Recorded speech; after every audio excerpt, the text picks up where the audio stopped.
Amém, gente? Boa noite. Tudo bem com vocês? Amém. Subir, você fala... Deixar mais gelado. Deixar mais quente. Cadê o controle? Tá lá. Lá onde?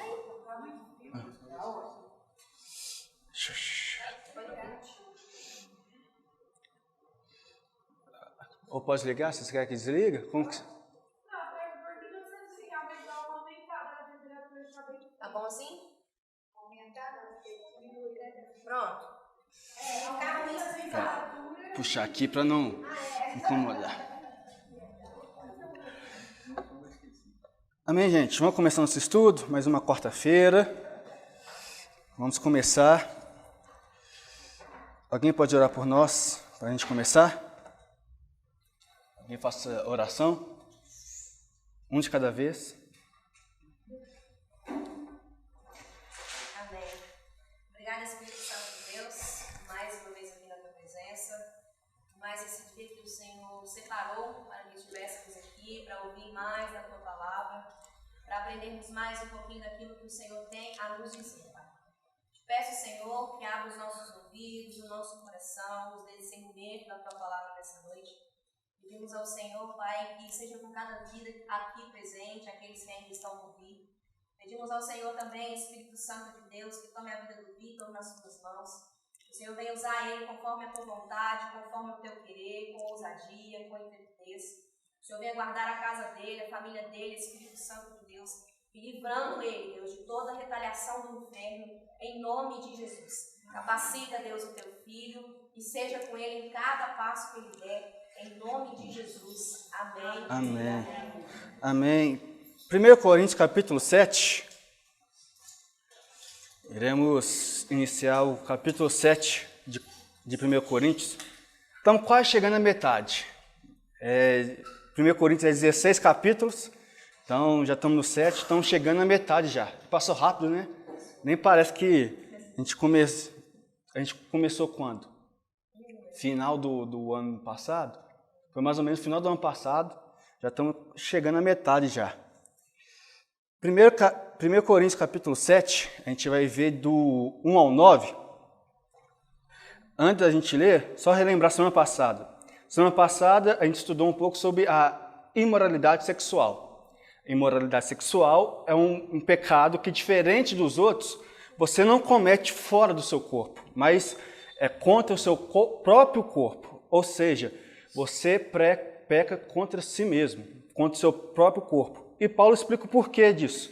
Porque a gente é santuário do Espírito Santo. O Espírito Santo habita em nós. E como eles habitam em nós, quando você pega contra o seu próprio corpo, você está indo contra o Espírito Santo. Aí Paulo vai relembrar no versículo 19 do 1 Coríntios capítulo 6, vai falar assim: será que vocês não sabem que o corpo de vocês é santuário do Espírito Santo, que está em vocês e que vocês receberam de Deus, e que vocês não pertencem a vocês mesmos, pois vocês foram comprados por um preço. Agora, pois, glorifiquem a Deus no corpo de vocês. Ou seja, nós temos que usar o nosso corpo para glorificar a Deus. E quando caímos na imoralidade, na impureza sexual, nós estamos indo contra a vontade de Deus. Não estamos glorificando a Deus, estamos, pelo contrário, desonrando a Deus. E agora no capítulo 7, Paulo vai tratar um assunto bem interessante, que é o casamento. Ele vai tratar o capítulo 7 inteiro sobre a questão do casamento. E nós podemos dividir esse capítulo em 3 partes. Do versículo 1 ao versículo 11, Paulo vai falar sobre os cristãos casados com cristãos. Do 12 ao 24, do cristão casado com não cristão. E do 25 até o 40, é sobre os cristãos não casados. Então, vamos lá. 1 Coríntios, capítulo 1. 1 Coríntios, capítulo 7, versículo 1. A gente vai hoje até, se possível, até o versículo 9. Fala assim: Eu vou ler tudo, depois a gente estuda parte por parte. Quanto ao que vocês me escreveram, é bom que o homem não toque em mulher. Digo que, por causa da imoralidade, cada homem tem a sua própria esposa, e cada mulher tem o seu próprio marido. Eu estou lendo a versão NAA, viu? Se alguém quiser, Nova Almeida atualizada. Que o marido conceda à esposa o que lhe é devido, e também, de igual modo, a esposa ao seu marido. A esposa não tem poder sobre o próprio corpo, e sim o marido. E também, de igual modo, o marido não tem poder sobre o seu próprio corpo, e sim a esposa. Não se privem um ao outro, a não ser, talvez, por mútuo consentimento, por algum tempo, para que dediquem à oração. Depois retomem a vida conjugal, para que Satanás não tente vocês por não terem domínio próprio. Versículo 6. E digo isso como concessão, e não como mandamento. Gostaria que todos os homens fossem como eu. No entanto, cada um tem de Deus o seu próprio dom. Um, na verdade, de um modo, outro de outro. E aos solteiros e às viúvas, digo que lhes seria bom se permanecerem no estado em que também vivo.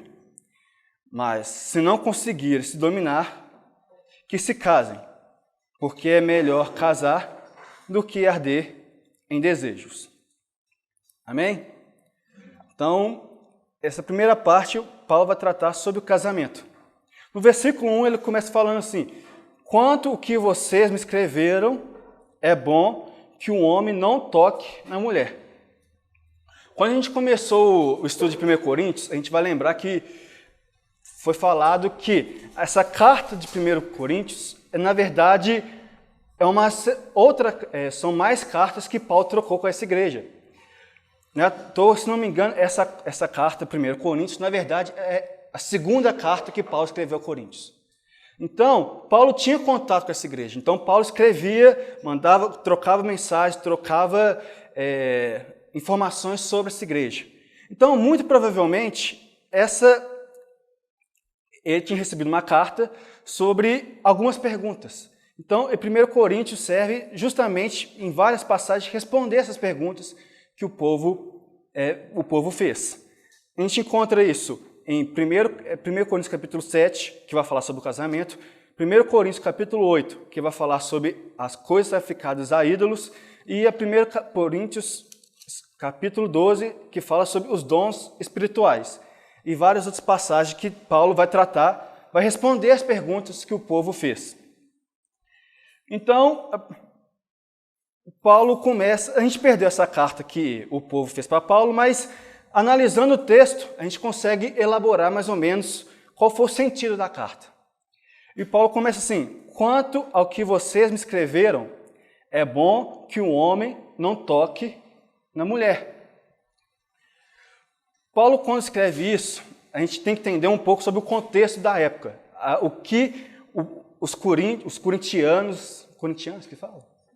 Os coríntios entendiam, seguiam. Nós sabemos que Corinto é uma cidade grega. Então, onde também foi o berço da filosofia grega. Então, essa cidade de Corinto estava cheia, muito influenciada pela filosofia grega. Principalmente quando se trata de Platão, mas nesse caso, os neoplatônicos. Que fala assim, que existe dois mundos, o mundo ideal e o mundo material. O mundo ideal, o mundo das ideias, é bom. E o mundo material é ruim. Então, tudo que existe nesse mundo ideal é bom. Nesse mundo fantasioso é bom. Enquanto o que tem nesse mundo material, o nosso mundo, é ruim. Então, eles vão falar que o espírito é bom e a carne é mal. Essa Bíblia, no mundo espiritual, é uma Bíblia boa. Essa Bíblia, aqui no mundo material, é uma expressão imperfeita do mundo ideal. Então, sabendo disso, os coríntios vão pensar, não, o espírito é bom e a carne é má. Então, tudo que envolve carne é mau, é nojento, não pode fazer. Então, muitos estavam se forçando a viver um celibato compulsório, ou seja, estavam querendo ficar um corpo celibato porque não queria ter relações. Então, quando eles perguntam para Paulo isso aqui, ó, é bom que um homem não toque mulher, na verdade, esse toque é um eufemismo. Esse toque significa, na verdade, uma relação íntima, sexual. Então, muitos homens estavam acreditando que na verdade, era bom que os homens e as mulheres não tivessem a prática sexual. Então, Paulo vai tratar mais para frente nessa carta que o celibato não é uma obrigação. Também, assim como o casamento não é uma obrigação. Tanto o casamento, tanto o celibato é dom de Deus. Uns nasceram para serem celibatos, outros nasceram para terem família, construir família. Então, mas aqui o povo fala, não, o sexo é ruim, a matéria é má, não sei o que é mal. Então, não é bom que um homem toque uma mulher, não é bom que um homem tenha relações sexuais com uma mulher. Mas Paulo responde isso no versículo 2, fala assim, digo que, por causa da imoralidade, cada homem tenha sua esposa e cada mulher tenha seu próprio marido. Então, Paulo começa falando assim, olha, por causa da imoralidade, por causa da impureza que entrou na humanidade, é bom que cada homem tenha sua esposa e cada mulher o seu marido. Vale lembrar que no capítulo anterior, ele falou sobre imoralidade. Desde a queda, a gente vai estudar que o sexo virou algo sujo, virou algo, uma coisa nojenta, uma coisa que virou tabu. Mas nós esquecemos que o sexo foi criado por Deus. O sexo foi uma coisa criada por Deus. E antes da queda. Gênesis 1, 28 vai falar assim, sejam férteis e multipliquem-se. Então, nós cremos que tudo que Deus fez é bom. Então, o sexo é bom. Mas como criador do sexo, Deus coloca algumas regras que temos que seguir. Não é à vontade, né? Deus hará. Temos certas regras a seguir. A primeira regra é que o sexo tem que ser feito dentro do casamento. O sexo tem que ser feito dentro do casamento. Fora do casamento, ou antes do casamento, é que a Bíblia chama de imoralidade. Então, você está traindo o seu futuro cônjuge. Ou, fora do casamento, ou seja, adultério, traição, fora do casamento vira adultério, traição. O segundo ponto tem que ser monogâmico, ou seja, de duas pessoas. Um homem, e já adiantando o terceiro, e tem que ser heteroafetivo, ou seja, entre um homem e uma mulher. Saindo dessas três bases aqui, dessas três regras, você está em pecado. Então, o casamento tem que ser algo prazeroso dentro do casamento, seja monogâmico e seja heteroafetivo. E Paulo fala aqui, ó, cada homem tem a sua esposa. Se terminasse até aqui, muita gente vai considerar o Paulo machista. Mas ele continua, e cada mulher tem o seu próprio marido. Ou seja, Paulo colocou homem e mulher em nível de igualdade. Muita gente fala que a Bíblia é machista. Muita gente pega versículo isolado aqui e ali, que daqui a pouco a gente vai estudar isso, vai falar lá, Paulo é machista. Paulo não gosta de mulher, Paulo é misógino. Mas não. Paulo, ao contrário da cultura da época, está falando assim, ó, o homem tem a sua esposa e cada mulher tem o seu próprio marido. E continua, no versículo 3, que o marido conceda à esposa o que é devido, e também, de igual modo, a esposa ao seu marido. Isso, quando Paulo fala, algumas versões, se não me engano a NVI, fala assim, que o marido cumpre o que foi proposto, e que a esposa cumpre o que foi proposto. Nós sabemos que a Bíblia fala várias vezes sobre a função de cada parte do corpo dentro do casamento. Vai falar em 1 Coríntios capítulo 7, Colossenses capítulo 3, Efésios capítulo 5, 1 Pedro capítulo 3, e as mulheres têm um adicional que Provérbios 31 fala somente sobre a mulher. Eu queria que a gente abrisse em Efésios capítulo 5, que a gente estudasse um pouco sobre a função de cada um no casamento. Efésios capítulo 5, versículo 21, a partir do versículo 21.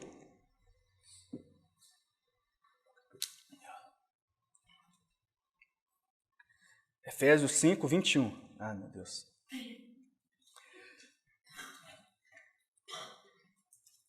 Tem que ser logo que eu estou parado assim. Faz outro. Efésios capítulo 5, a partir do versículo 21. Diz assim, todo mundo abriu? Abriu? Espera aí. Efésios, vem em Gálatas, Efésios, Filipenses. Ajuda a nossa irmã ali.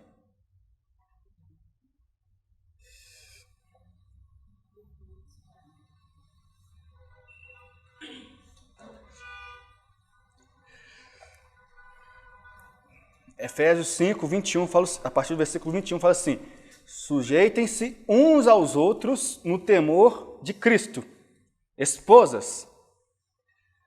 Primeiro eu vou fazer do marido, já que está o marido aqui, que o marido conceda à esposa que ela é devido, então pula para o versículo 25. Então, Efésios 5, 25. Maridos, que cada um de vocês ame a sua esposa, como também Cristo amou a igreja e se entregou por ela, para que se santifique-se e, tendo-a purificado por meio da lavagem de água pela palavra, para a apresentar a si mesmo como igreja gloriosa, sem mancha, sem ruga, nem coisa semelhante, porém santa e sem defeito. Assim também o marido deve amar sua esposa como ama o próprio corpo. Irmão, a função do marido, sem dúvida, é a mais difícil. Quando a gente pega a função do marido e a função da mulher, é muito difícil. Paulo pede para a gente amar a nossa esposa como Cristo amou a igreja. E como Cristo amou a igreja. João 3,16. Porque Deus amou o mundo de tal maneira que deu seu único Filho para todo aquele que nele crê não pereça, mas tenha a vida eterna. Ou seja, da mesma forma que Cristo se entregou por nós, não metafórica, não é uma metáfora, mas de fato, nós cremos que Cristo de fato morreu. Paulo pede para dar o mesmo amor que Cristo teve pela igreja, nós maridos, nós homens, temos que ter amor pela esposa. E será que a gente está, de fato, a gente daria nossa vida pela nossa família, pela nossa esposa? Ou será que na hora do vamos ver, a gente foge? Não sei se vocês já viram um vídeo, rodou na internet aí, já tem um tempo. Um casal andando na rua, aí chega 2 motoqueiros abordando um assalto. Aí, um homem, em vez de proteger, não estou falando para o homem ser o Superman, para, tipo assim, lutar, mas na hora do vamos ver, está lá protegendo, acolhendo ela. O homem simplesmente meteu o pé, saiu correndo, deixou a mulher sozinha com 2 bandidos. Aí no final do vídeo, por incrível que pareça, os ladrões viram que o cara fugiu, viram que o cara é um medroso. Os ladrões teve mais hombridade de devolver a bolsa da mulher. Devolveram a bolsa da mulher e foram embora. Aí eu pergunto para nós, eu faço essa pergunta para mim. Será que estamos dispostos de amar nossa esposa da mesma forma que Cristo amou a igreja? 1 Pedro fala que a gente tem que amar a nossa esposa. Quer ver? 1 Pedro, capítulo 3. Fala, capítulo 3? Isso, capítulo 3.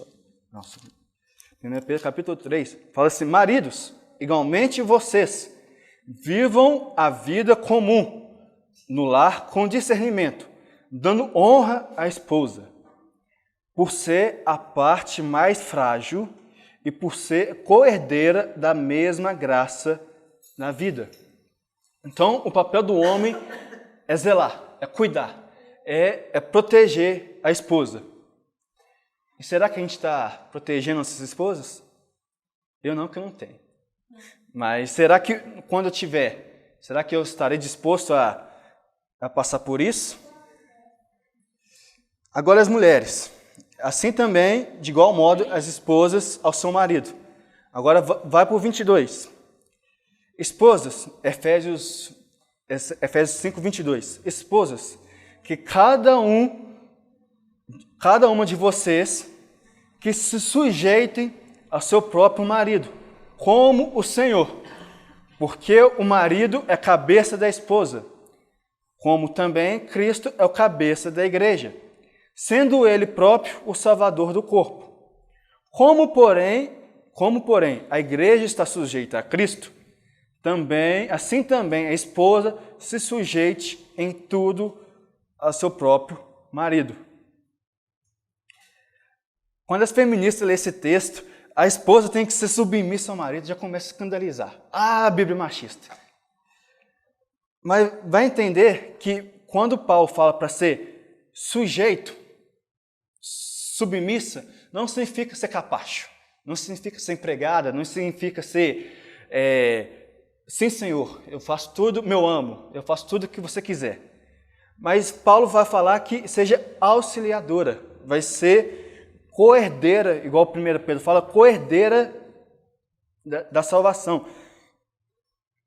Paulo não vai comparar, mas compara. Todo mundo aqui já andou de avião? Mas quem não andou, todo mundo sabe que a maioria dos aviões, hoje em dia, cai. Misericórdia. A maioria dos aviões, esses comerciais, assim, de viagens normais, vai 2 pilotos.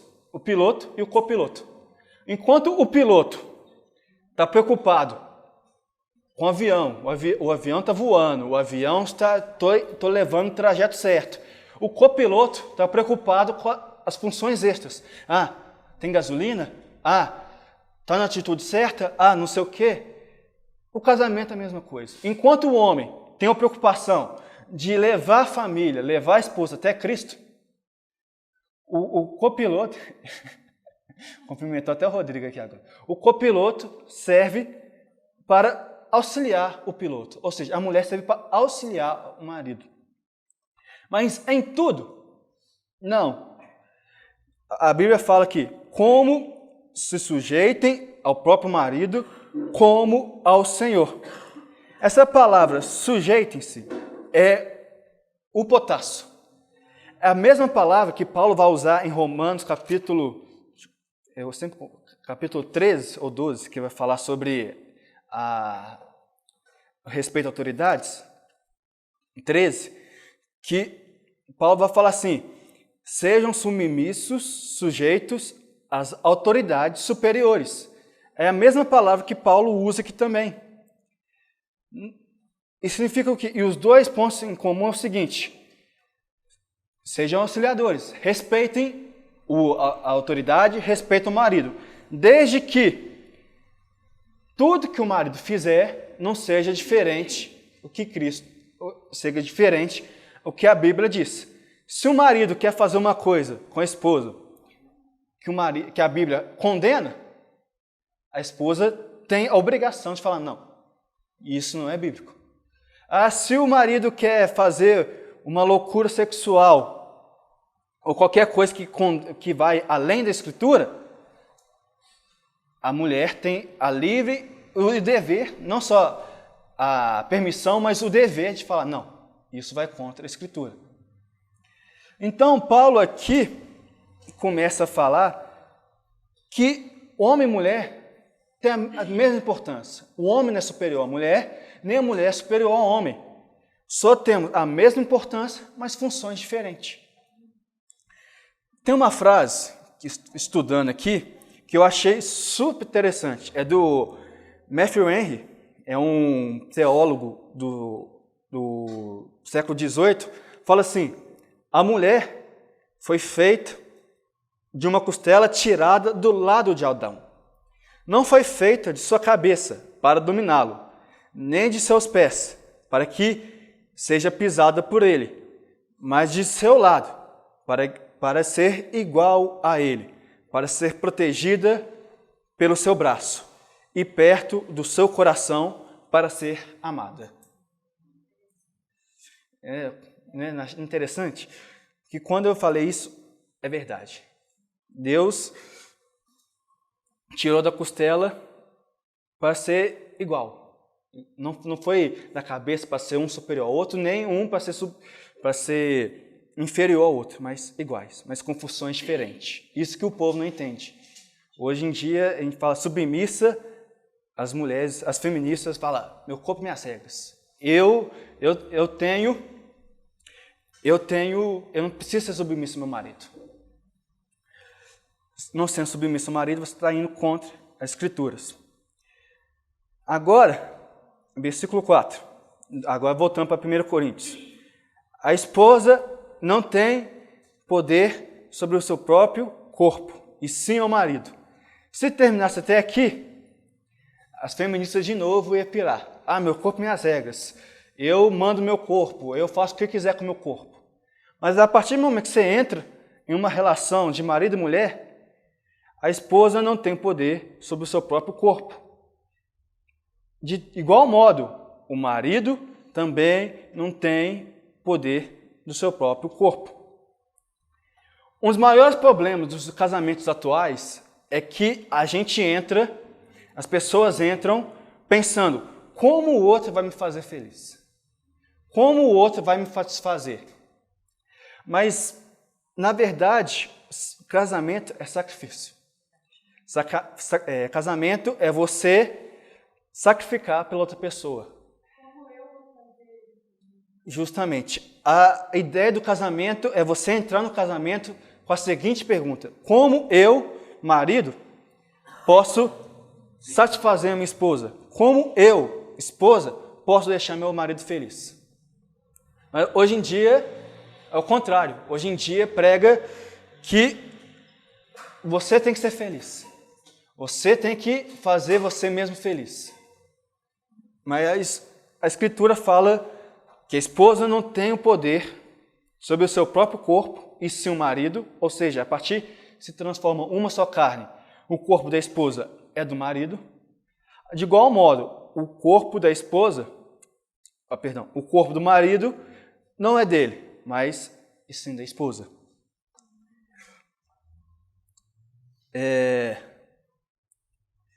Então, tanto o homem, tanto a mulher tem que levar o prazer, a satisfação sexual para dentro do casamento. Os dois gêneros têm que trazer a satisfação sexual do casamento.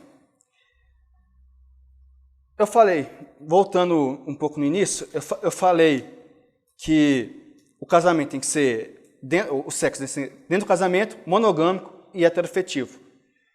Então, fora do casamento é pecado, antes do casamento é pecado, e chantagem durante o casamento é pecado também. Chantagem é sexo compulsório. Chantagem pode ser considerado estupro.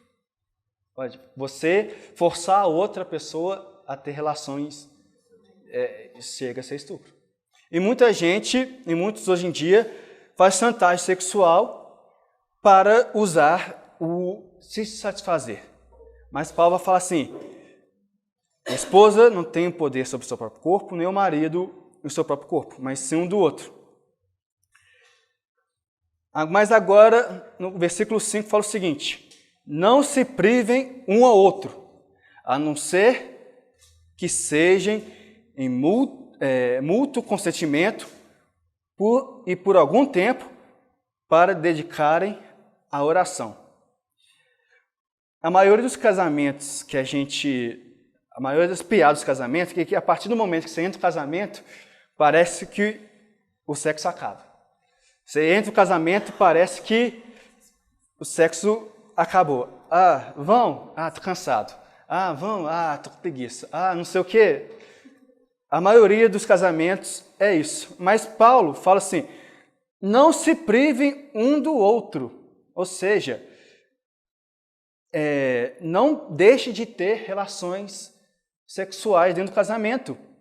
A não ser, aí Paulo vai colocar a única condição, a única concessão, a não ser que seja por mútuo consentimento, ou seja, os dois têm que entrar em acordo, e por um motivo só, por algum tempo e para dedicarem à oração.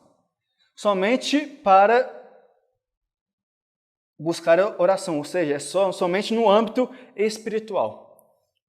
Eu falei, só está entrando na lista. Sexo no casamento, pecado. Sexo depois, fora do casamento, pecado. Sexo forçado, pecado. Mas também, não fazer sexo é pecado também. Então, vai criando várias analogias. Qual que é a única forma de não pecar nessa área? É fazer sexo. Dever de casa aos casados. Hoje tem, hein? Essa dedicação aí ao casamento, tal, que é para orar, né? Uhum. A oração, para que Satanás não venha... Eu chegar nessa parte. Coisas que não condizem a um casal. Uhum. Né? Relação ilícita. Uhum. Justamente. Eu ia chegar... Você já adiantou. Eu tenho uma dúvida. Quando ele fala assim para que o marido e a mulher não se privem um ao outro, eu entendo que ele está falando de um casal com vida sexual ativa, um casal, né, onde os dois, tipo assim, sentem desejo sexual, têm libido. Mas a minha dúvida é o seguinte, por exemplo, a minha avó, que já é falecida, ela teve uma origem muito pobre, teve uma vida muito difícil, ficou viúva muito cedo, com 5 crianças, sem nenhum dinheiro e tal. Quando ela já estava com mais idade, um amigo dela, que já era bem mais velho que ela, imagina, minha avó tinha uns 60 e esse amigo tinha uns 80. E nem ela tinha mais vida sexual, não tinha interesse nenhum, muito menos ele. E ao fim, como ele já estava no final da vida, ele adoeceu e tudo, ele falou para ela, Maria, vem orar comigo, a gente casa, você cuida de mim até o meu último dia de vida, em vez de eu pagar uma cuidadora e tal, e depois você fica com a minha pensão, porque ela não tinha fonte de renda, né? E eles se casaram. E a minha avó foi praticamente a cuidadora dele, quer dizer, ela dava banho, dava de comer, punha para dormir, tudo isso. Nunca deram nem um beijo na boca, mas foram casados. Nesse caso, ela está em pecado, sendo que os dois nenhum tinha vida sexual ativa, entendeu? Não, o pecado, é o que a Denise adiantou, está mais para frente. Mas nesse caso, lógico, é caso a caso. Ah, meu marido é acamado. A minha esposa está viajando, mora em outra cidade, mora em outro estado, mora em outro país. Lógico que isso, caso é um caso, mas eu estou falando um caso que os dois têm predisposição a fazer e os dois têm predisposição a fazer. Aí, quando um dos dois não querem, isso torna pecado.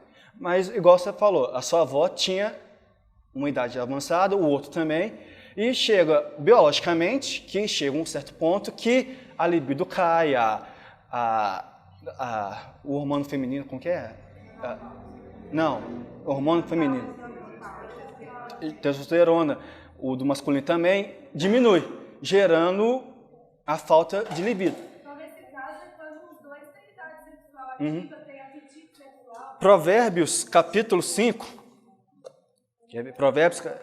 Provérbios, capítulo 5. Vai falar o seguinte, vai responder o que você vai dizer.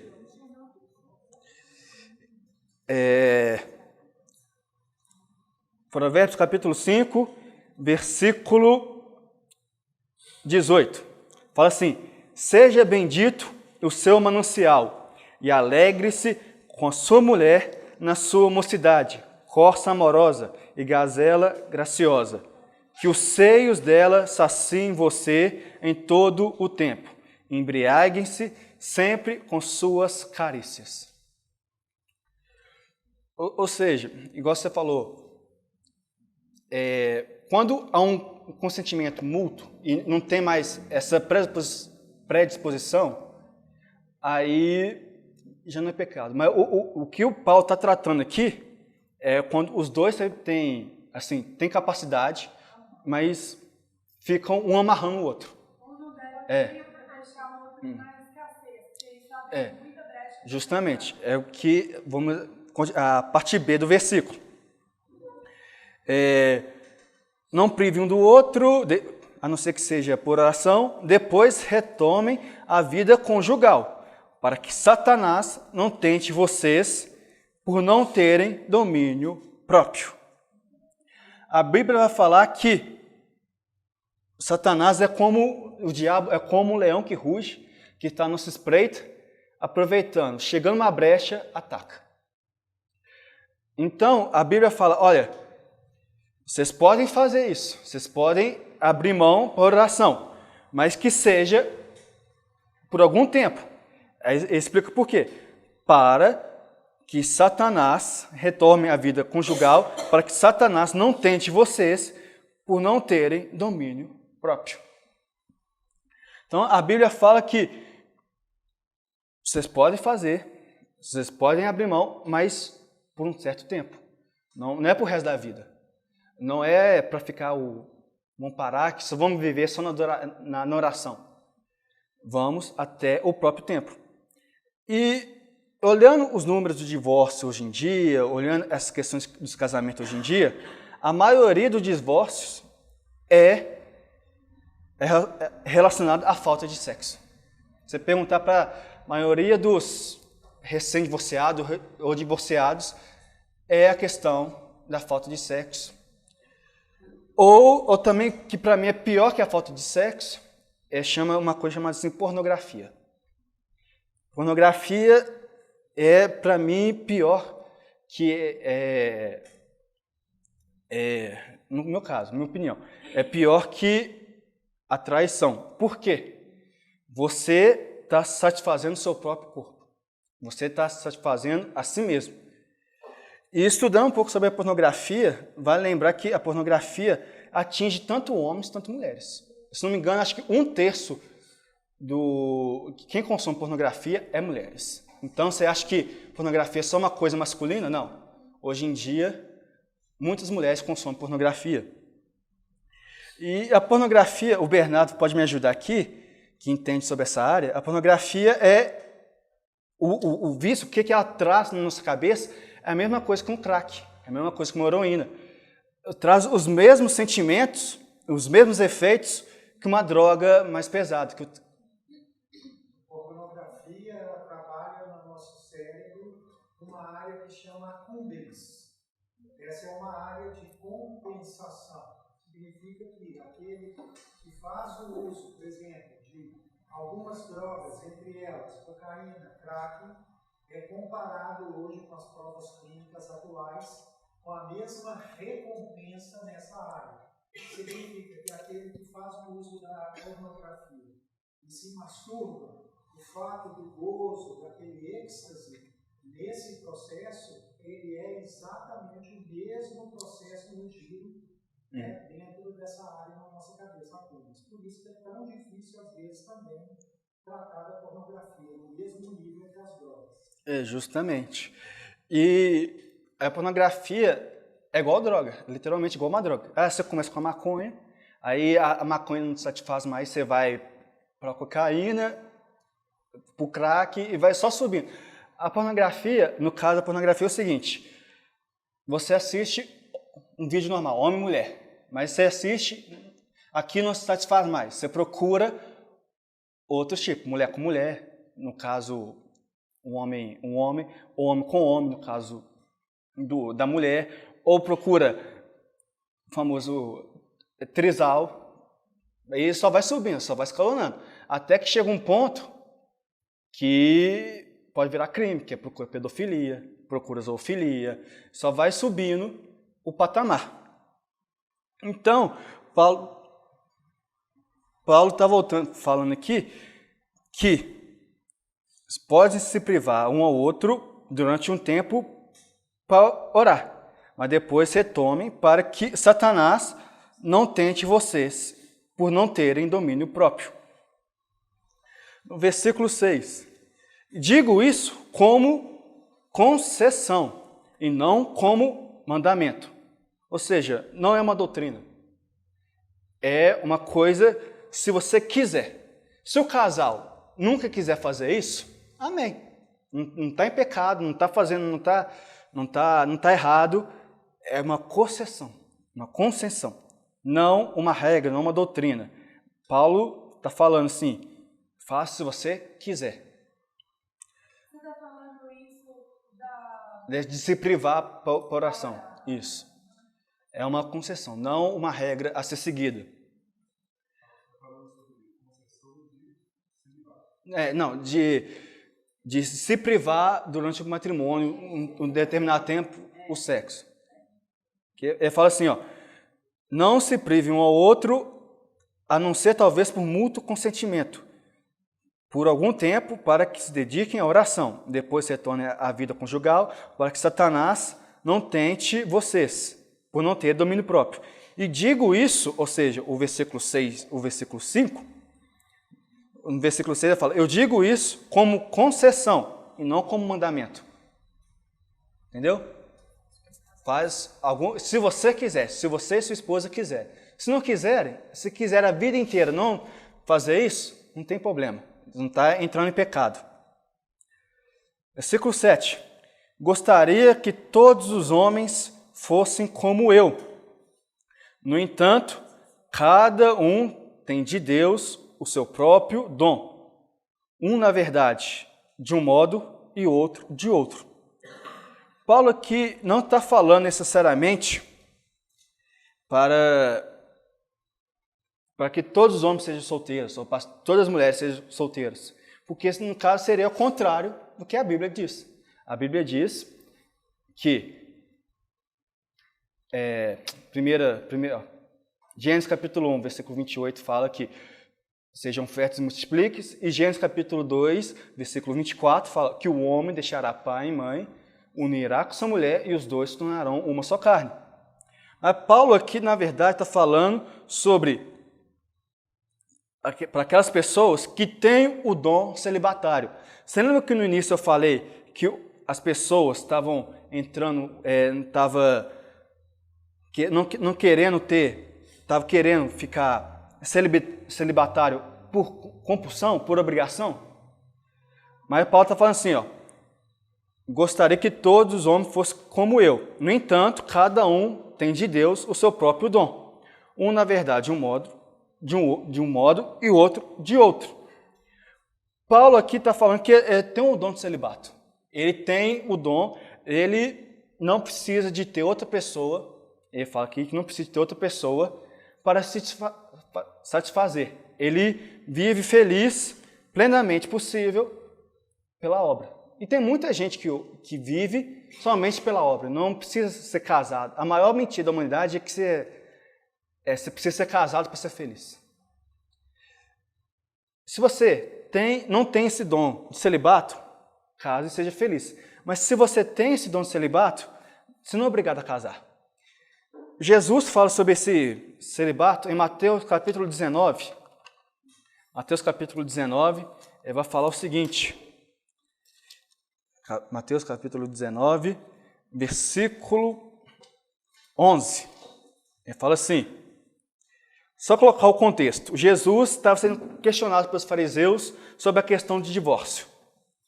Então, eles perguntam a Jesus, Moisés deu concessão de divórcios nesse caso. Aí ele pergunta no versículo anterior.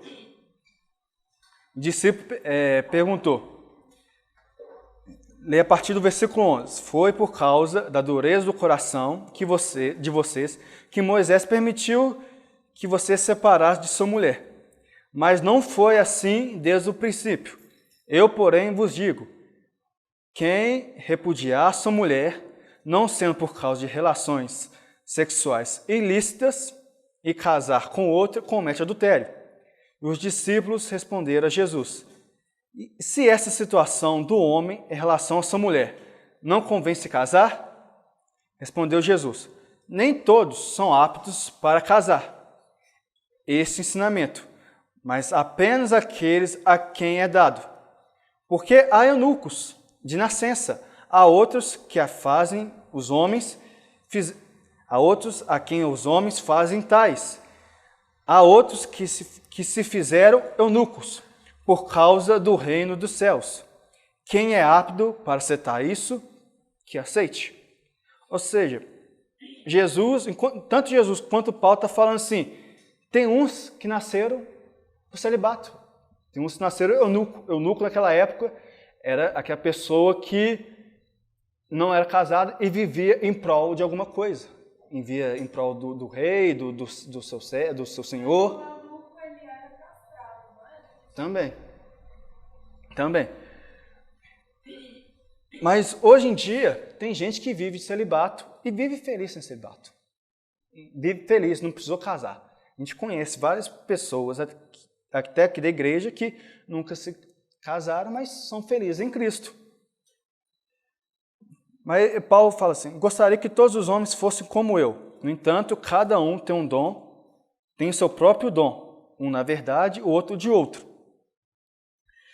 Então, alguns foram dados o dom para celibato, outros para se casar. No versículo 8 fala assim, e aos solteiros e às viúvas, digo que seria bom se permanecessem no estado em que também eu vivo. Essa passagem aqui está relacionada ao versículo 26. Lê o versículo 26, fala assim, por causa das angustiosa situação presente, penso ser bom para um homem permanecer assim como está. Paulo dá uma sugestão. Aqui é Paulo dando uma sugestão. Vale lembrar que nessa época a igreja era perseguida.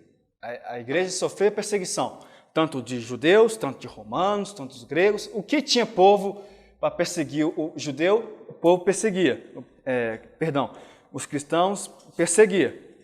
Então, Paulo está falando assim, os solteiros e as viúvas, seria bom se permanecer do jeito que vocês estão. Por quê? É uma sugestão de Paulo, está falando assim, por causa da situação que a gente vive na época de perseguição, de intensa perseguição, era mais fácil um solteiro fugir, do que o homem falar assim, eu tenho que me salvar, além de me salvar, eu tenho que salvar minhas esposas, meus filhos, meus netos, tenho que salvar a minha família inteira. Então, Paulo está falando assim, seria bom que se permanecesse no estado que eu também vivo. Mas no versículo 9, fala assim, mas se vocês não conseguem se dominar, que se casem, porque é melhor casar do que arder em desejos. Então, Paulo fala assim, eu recomendo você viver em celibato. Mas se você não tem esse dom celibatário igual eu tenho, por favor, casa. Porque é melhor. E quando eu falo celibato, gente, é um celibato puro. Não é um celibato pulando cerca. Um ali, outro ali. Não, eu sou celibato. Só de vez em quando eu dou umas fugidinhas. Celibato é puro. É uma coisa pura. É não ter vontade nenhuma de casar. Mas aqueles que não têm, aqueles que não conseguem se dominar os seus próprios desejos, Paulo fala que se casem. Porque é melhor vocês se casarem do que se arderem em desejos. É melhor você casar do que ser tentado a cair, a ser tentado a pecar. É melhor ser casado do que ter uma vida promíscua. É isso que Paulo está querendo dizer. Alguma dúvida? Algum comentário? Pode ir. Ninguém? Amém? Amém, então. Amém. Amém? Tem nenhuma dúvida? Posso fazer um comentário? Pode. Acabou já? Acabou, até lá. A privação é uma situação de contrário ao desejo do casal. Obviamente, se você casa, você está apto, vamos dizer assim, segundo a palavra de Deus, a fazer sexo, né? E dar continuidade àquilo que é a procriação. No entanto, o que acontece? Nós vemos muitos casais que têm uma dificuldade particular. Então, por exemplo, se nós considerarmos uma doença, uma área da saúde mental até, que diminui o libido, isso não é pecado. Houve uma privação natural, porque aquela libido, aquela pessoa tem um desequilíbrio hormonal, ok? Então, essa é uma situação. A situação da senhora, né? Já também a libido, não está manifesta ali, não é pecado. A questão é, no sentido de que você tem uma vida normal, você está bem, e aí a privação é contraditória. É tipo assim, eu não estou aqui bem nesse casamento, eu não quero estar com você, então também não vou me envolver sexualmente. Nesse sentido, né? Essa produção. Então, eu vejo dessa forma. Igual eu falei, que a casa é casa. Por exemplo, minha esposa é acamada. A minha esposa fisicamente não consegue fazer. Minha esposa, meu marido, não consegue fazer por igual doença, alguma coisa mais grave. Mas quando Paulo fala para não se privar, é igual você falou, é quando os dois estão aptos, os dois podem fazer, mas não fazem. E isso é considerado pecado. Mas igual você falou, uma doença, alguma coisa maior, motivo de força maior, digamos assim, aí tudo bem. Mas o que o Paulo quer dizer aqui é quando há essa questão, que os dois podem fazer, mas os dois não querem fazer, ou um dos dois não quer fazer. Amém? Então, para casa, os casados, hoje tem. Aos solteiros, viúvos e divorciados, senta e chora. Mentira. Ajoelha e ora. Amém? Amém? Namorados é considerado solteiro para a Bíblia, viu? Vigia, hein, namorados? Vigia, hein? Quem está namorando aí, vigia. Amém, então? Amém. Casado, nem precisa me agradecer depois, viu, gente? Agradeça a Paulo, a Cristo. Amém?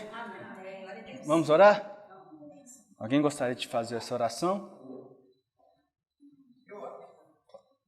Você? Pai, te agradecer, porque o Senhor nos direciona em tudo de acordo com a tua palavra. Senhor, em nome de Jesus, nós te agradecemos também pela dádiva, Senhor, que o Senhor nos dá nessa terra, nessa vida, para que nós possamos aproveitar plenamente daquilo que o Senhor nos permite. Senhor, em nome de Jesus, entregamos nossas vidas diante de Ti, o nosso coração, as nossas mentes, mesmo que seja difícil, Deus, nós pedimos que o Espírito Santo venha trazer, Senhor, essa palavra para o nosso coração.